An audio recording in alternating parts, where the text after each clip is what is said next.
wife said I was overreacting, but after experiencing the dream, I was not taking risks. Shaking in fear, I headed toward the back door and told my wife to stay behind me.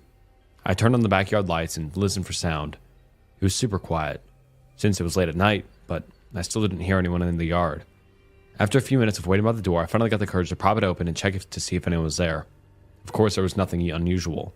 The backlight dimly revealed the backyard, illuminating the barbecue grill and the silhouette of 2 trees.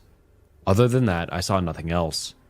To reaffirm my safety, I hesitantly called out, "Anyone there?"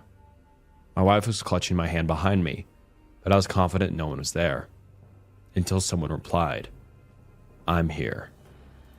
At first, I thought it was our elderly neighbor, but this voice was younger and higher pitched. This voice was familiar. My wife instantly jumped back. I think she realized before I did. It was Lana. I couldn't see her at first, but I knew. Her shadow was hiding under one of the trees. I only saw it when it started moving towards me. A dark shadow hovered on the ground, slowly edging its way towards my wife and I. I immediately raised my gun, realizing there was nothing I could see that was making the shadow. Its shape narrowed as it shifted from the light. It was moving by itself. It finally stopped about 10 feet away from us. The shadow then grew bigger, about as wide as a sewer plate. I pointed my gun at the thing, but I didn't know what I was aiming at. Before I could think, a hand appeared from the void. It reached for the grass and then pulled itself out. Along came an arm, then a head, and then a full body. The figure had long hair and tattered clothes. Its skin was rotten like a corpse.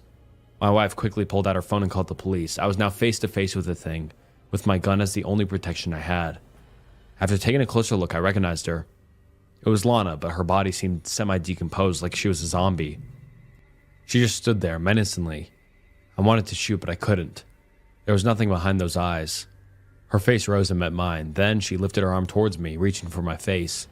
Her dry and cracked lips started moving, with only a groan coming out of her mouth. My wife, who was still behind me, told me that the police would be there soon.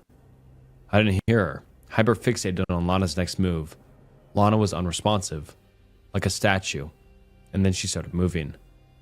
I could see her plant her foot into the ground, ready to charge.